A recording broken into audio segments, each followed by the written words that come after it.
All right, what's up, guys? This is the Organic Guy, and welcome to Organic View. This is one of those segments that I get to give an organic perspective to some of the contemporary issues of the day. And today I'm very, very excited about this topic because it's one of those topics that we don't spend a lot of time to talk about. And I want us to focus on the politics of organic farming. All right. And it's one of those topics people don't really think about. And especially most of us don't like to talk about it to our friends and even to our families. And when we talk about the organic sector, it's important that we understand who are these people who are pushing for organic, all right? What are their beliefs? What are their values? How do they think society should be run, for example? So, by understanding what their views and what their beliefs are, it helps us understand, also helps us be able to relate with them for one way or another. So, today's topic is about we're trying to find out who are organic food advocates. Are they Democrats or are they Republicans? So this basically follows. We all know that the United States of America just finished their elections. It happened on November 3rd, of course. And did you guys actually know there were over 1,200 candidates who were running to be president of the United States?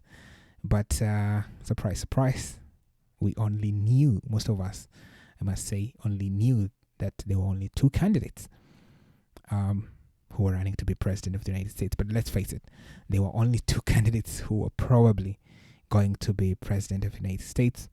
And that was, of course, a Democrat in the name of Joe Biden and a Republican in the name of Donald Trump.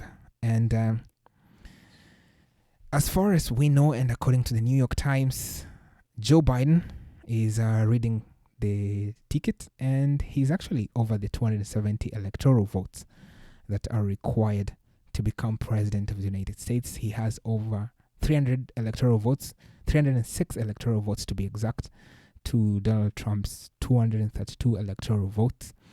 So as you can see, and how most of the times the electoral map tends to go in the middle, most of it tends to be Republican, right? And in the West Coast and the East Coast is mostly Democrat. And whoever flips the Midwest states tends to win the presidency. And that is exactly what Joe Biden managed to do. So anyway, who are Democrats and who are Republicans? What do they believe in? What are their values? All right. So that is some of the questions that we need to answer first before we even go to organic farming and try to dig deep where these people lie, or where do these people come from who are always advocating for organic food products to be sort of mainstream, right? So, and as we can see here, I like to use this picture of the political spectrum. This is according to Hans Eysenck. And the farther you go to the right, you tend to move to a fascist state. And the farther left you go, you tend to move into a communist state. So most political parties are always in the center. For example, Republicans are center right of this political spectrum, and Democrats tend to be center left of this political spectrum. In Britain also it's the same case. Conservatives are center right of this political spectrum. Labour Party is sort of center left of this political spectrum. Same thing to Canada, same thing to Australia, although Liberal Party tends to be center right and the Labour Party tends to be center left. So as you can see, the spectrum sort of gives an idea of where different political parties usually lie, right? So, of course, we have fringe parties who are to the extreme end of either side of the left or to the right. But generally, most political parties tend to be in the center. So anyway, what do these political parties believe in? Okay, what do Democrats and Republicans believe in? Let's go through some of the important issues first. On economic ideas, Democrats tend to favor minimum wage and progressive taxation, aka the higher tax rates for higher income brackets. And Republicans generally tend to believe that taxes shouldn't be increased for everyone, including the wealthy, and wages should be set by the free market. On social and human ideas, how do Democrats view it? They view it based on a community and social responsibility point of view, while Democrats tend to base it on individual rights and justice. Stances on military issues. I think here both political parties tend to increase spending for the military, but generally, Democrats tend to decrease spending, and Republicans tend to increase spending of the military. How about gay issues? Democrats tend to support gay issues. I say most, because there's some Democrats who disagree, and same case to Republicans. Most of them oppose gay marriages, but we have, of course, some of them who agree. Stances on abortion. Most Democrats do believe that Roe vs. Wade should remain legal. As to Republicans, most of them do believe that it should be illegal. What about stances on taxes? Progressive taxes. They think that higher income earners should be taxed higher. Those are Democrats, and Republicans tend to favor a flat tax, okay, regarding of your income. How about regulations? Democrats tend to believe that government regulations are needed to protect consumers, while Republicans tend to think that regulation actually hinder the free market and jobs growth. How about healthcare? Okay, Democrats tend to support universal healthcare with a strong support of government, while Republicans tend to believe that private companies can provide healthcare services more efficiently than government-run programs, right? So we see that these are two political parties with absolutely two different ideals, two different values, and different visions of how a country should run. So how can possibly these two groups of people, be on the same page when it regards to organic? All right, so let's have a look. For example, we have the right winger here, Mr. Alex Jones, who is highly regarded as a right winger, the king of conspiracy theories. But if you go to his website, actually, he is a very huge advocate of organic farming and organic products. So, in fact, I found this quote from his website very, very interesting to read, because it generally encompasses some of the original beliefs that the founders of the organic movement had in mind. For example, I quote from his website. It says, "When a farmer practices organic agriculture, pests and weed control are definitely part of the puzzle. But nourishing the soil and feeding and building up essential soil flora and fauna are the most important things farmers can do. The reason for this are that if you nourish the soil well, it builds a fungal web and also increases the health of soil organisms that breaks down the mineral into sizes that plants can absorb. Healthy soils means healthy plants, and healthy plants rarely need pesticides and herbicides, even natural alternatives." So you can see he is literally embedded on the principles, on the values that the founders of the organic movement, the Albert Howard, had in mind when they were building the organic movement. Well, you might say, that is his employee writing on his website, doesn't probably believe that, but it's written on his website, so definitely he has a say of what's going on in his website. So on the left side of the political aisle, of course, we have the famous Alexandria Ocasio-Cortez, who is one of the co-sponsors of the Green New Deal. And we all do know that the Green New Deal tend to favor more of agroecological practices, organic farming, regenerative farming, carbon farming. And, they tend to be big on organic farming in general. So, for example, on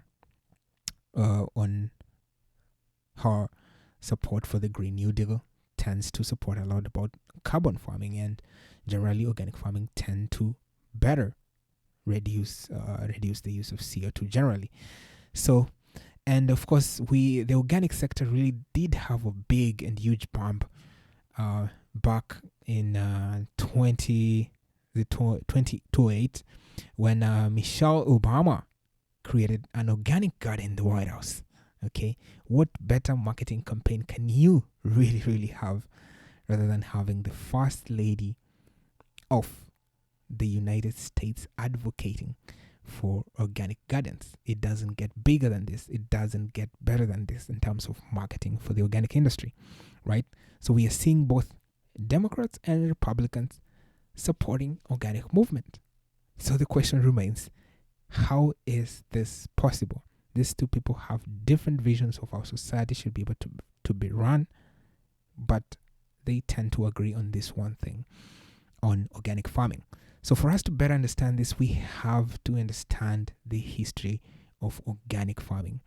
And personally, I don't think there's any better book to better lay this out really than Organic Farming and International History, which is edited by Lockeret. It's a very, very great book. And why is it important to understand the history of organic movement? Because it helps you understand the principles that set the organic movement moving. It also helps you actually to predict what's going to happen based on the ideals that the founders had in mind. So the organic movement largely started in the 1920s. Of course, we do know that. And this was a reaction, really, towards the crisis the agricultural movement was facing in the mid-1930s, in between the First and the Second World War. So there was a crisis and there was problems. And one of the major problems we had was that soil was heavily degraded. And the quality of the produce that was being produced by the industrial agricultural movement was actually poor. Okay, people knew that as consumers knew that the kind of food that they were getting was not of great quality. And also from the rural perspective and from the formal perspective, there was a decay of rural social life and traditions. So as a result of these problems, we see two groups of people with different solutions. So we have one group of scientists, agricultural scientists, who believe that these problems are as a result of the chemical intensification of organic farming. And the other side looks at them and says, no, that is not what it is. Okay, we see these problems, but we think that the solution to these problems is actually the intensification of agriculture. Okay, so from the scientific community, we see that we have different views of how we should go about solving these problems. And this results to creation of two different views of what agriculture, of what path should agriculture take. So one view of agricultural scientists say that the best path that we should be able to take is to understand the basic concept of soil fertility. So we should focus on the community of soil organisms, and we should understand the dynamics of soil organic matter and the relationship between plant roots and soil, and understand the concept of soil fertility. And we should be able to recommend feeding the soil organism first. Okay, when we feed the soil organism, then we feed the soil itself, then the soil feeds the plant, and the plant produces healthy food for both of us and the animals. So we have this group of scientists who believe that way. And the other side, we have a group of scientists who believe that is not the best path to take, and they create a vision for the agriculture system also. And so for them, they think that the best path to be able for us to move forward is to use more agriculture, more industrialized systems. So this one will be able to produce more produce, and as a result, we have more organic matter in the soils. Okay, so same problems, two different solutions, two different visions of solutions that should be taken. Of course, we have one side which says that organic farming, intensification of farming by the use of biological and ecological means, And the other side says that we have to intensify through the use of chemical and mineral fertilizers. So as a result, also from the scientific community, we see also consumers worried from their end because they worried the food is actually not as good as it used to be. The quality of food that they used to get is not as good as it used to be. So the food did not stay fresh. The food was tasteless, and the vegetables and the fruit that they were receiving were full of residue pesticides and toxic chemicals. And on the other side, in terms of the producers themselves, they saw their social life and the economical situation in the countryside was getting worse, right? The mechanization of agriculture had meant that their food produce was not competitive in the market. And because of the results of great import of agricultural products, so this meant the farmers were not receiving good returns for their investments. So this meant that farmers actually needed to abandon agriculture and move to city centers. So we are seeing how these forces are aligning themselves. Okay, on one hand we have scientists who have different visions for agriculture. On the other side we have consumers who are not satisfied with the quality of the food that they are getting, and we have producers also who are worried by their way of life, by their way of living. So from the consumer's perspective, they had one idea, and the first idea that they have, they call themselves the life reform and food reform movement. So the first idea was that they were disfranchised. They didn't feel as they were part of the industrialization, the urbanization, the growing dominance of technology in the modern world. So they called for a natural way of living. So they called for eating more vegetarian diets, physical training, a lot of natural medicine, and going back to their land. But what we see here happening is that most of these consumers don't actually keep their word, as very few members of the life reform movement dares to move back to settle and start working as farmers. Okay, and on the other hand also, we see producers, and from the right side of the political spectrum, we see a lot of people worried about the disturbance between the urban centers and the rural land, and a loss of national self-sufficiency in food, and the vanishing of small and medium-sized farms. So as a result of these differences, we see a lot of pioneers, especially in Britain, being given a space, being given a platform to publish their ideas and their values on the right-wing journal, the New English Weekly. So here, the right-wing media sort of sympathizes with the beginning of the organic movement, as they see it as a solution to some of these problems that they were facing. Yeah. So, and then as this one grows, as the organic movement continues to grow, the industrial movement sort of faces a blow to, their developments. And we see the release of The Silent Spring by Rachel Carson, which really hit the industrial movement to the core, and hit straight to their core. And especially her work, which launched a global movement against the misuse of pesticides, and which created a new public awareness of the great dangers of pesticides. So this one also gave a great boost for the organic movement. So just to recap where we are at the moment. So we see a crisis in the agricultural sector in the 1930s, in between the First World War and the Second World War. And number two, we see agricultural scientists disagreeing on some of these problems that they were facing, on what's the best path to take. One group of scientists think that the best way is to nourish the soils so that they can produce and give better plants, and so that it can be able to give us better food for us and the animals. The other scientists believe no, the best path is to provide the soils with the nutrients that they require, aka nitrogen, potassium, and phosphorus, right? So these are the things that we need to provide the soil with, and as a result, it will give us more organic matter, which in return we can put in the soil. Okay, and then secondly, we see consumers not satisfied with what they were getting in the market. And what they do is they form a back to land resource movement, and they want to go back to the land, and they can be able to do farming themselves, because the food that they were getting is not of great quality. And we see most of them do not go back, as they were complaining about.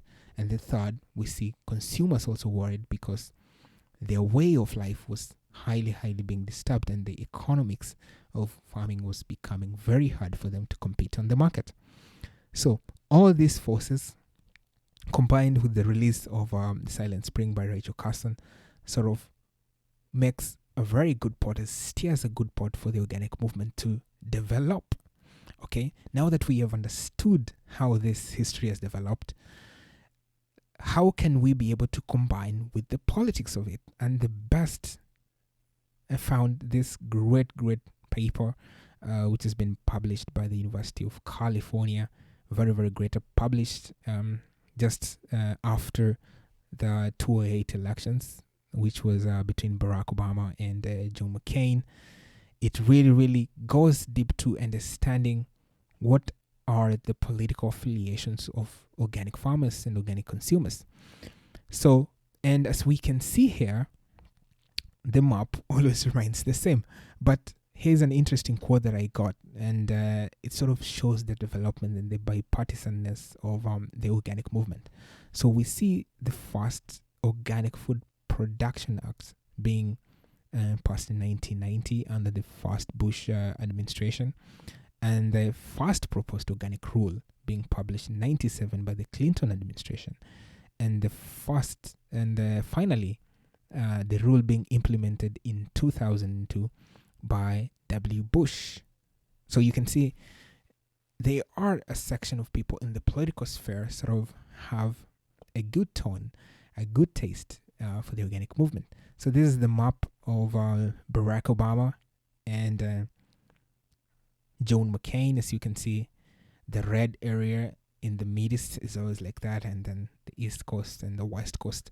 And then whoever wins the Midwest tends to win the elections. Okay, very simple. So what really caught my eye was this quote by an Iowa-based independent organic inspector, who says, and I quote, "Some observers suspect that the right-leaning contingency is in fact outweighs the left. Organic farming is conservative, small-time rural farmers making food for white liberal, yuppie and hippie types." Okay, so that for me, it's very interesting quote. It sort of connects to the history and to what we just gone through the history of the organic movement. So we see a lot of consumers being dissatisfied by the quality of food that they're getting in the cities, but they form sort of an idea of wanting to move back to the land, but they sort of don't. Okay, so and then in the rural areas, we have a lot of farmers who feel disfranchised with the highly intensified agricultural system and the mechanized agricultural system, because it deals a blow to their social life, to their social fabric, and to the economic system of the way they live. So we have that sort of contrast in there.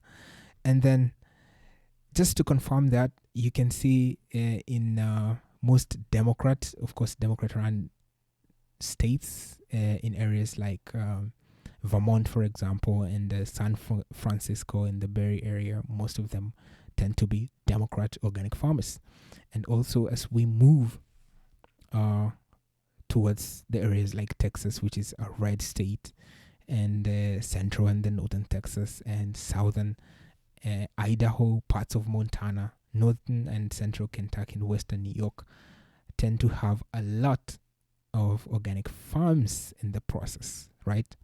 So, and also one of the great sensations of the organic movement in YouTube, of course, Joel Salatin of Polyface Farms in western and southwest Virginia, I must say, is a self-described Christian libertarian environmentalist capitalist.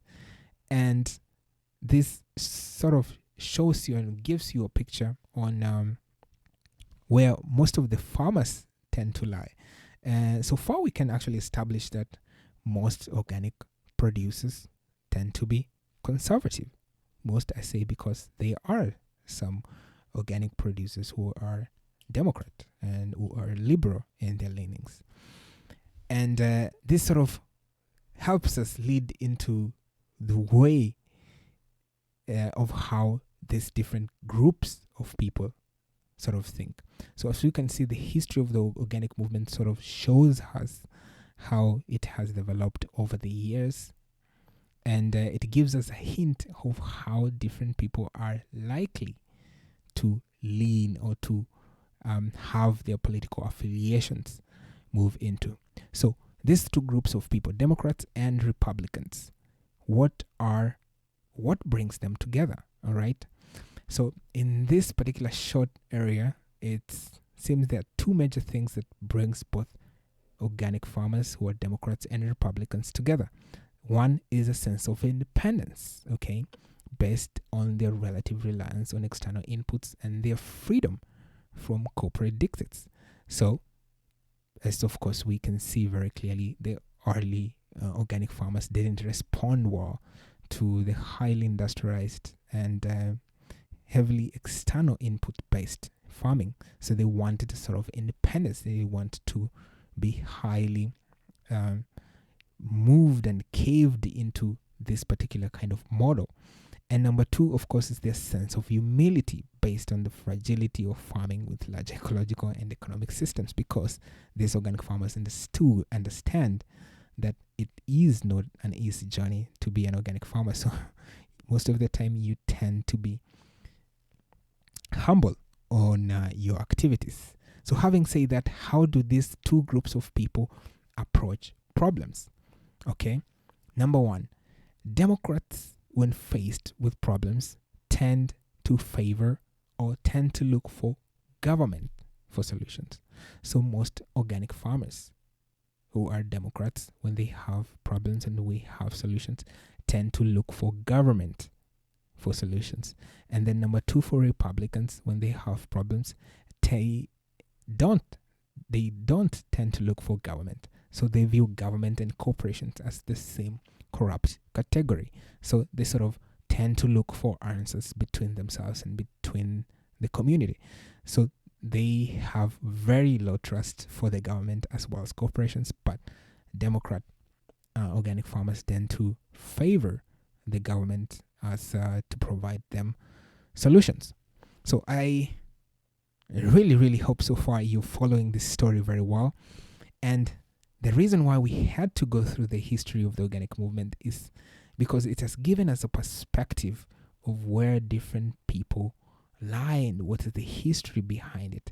And as you can see, sort of understanding that history helps you know or help you predict how people are going to align themselves. And as we can see, most organic farmers tend to be conservatives. Why? Because we see in the early years, most of them had a huge distrust for these two groups of people of the chemical, highly intensified agricultural movement. And as we can see, most organic consumers tend to be liberal in the early years, as we've seen of the organic movement. Most organic consumers in the city were dissatisfied with the kind of quality food that they were getting. So they sort of saw organic farming as an alternative, of providing the kind of quality food that they were looking for. And in terms of solutions, we do see that Democrat organic farmers tend to look for government, while for Republican organic farmers don't trust the government, and so do the corporations. So, ladies and gentlemen, where do you lie in this particular scale? Do you consume organic foods in the first place? And if yes, what side do you consider yourself to be? Are you more of a Republican or a Democrat? Okay, let me know in the comments below. And If you like this content, make sure you share it, make sure you like, and of course, make sure you subscribe and share it with someone you think might be interested, because there is a lot of great content coming on your way. And until next time, ladies and gentlemen, remember to be organic.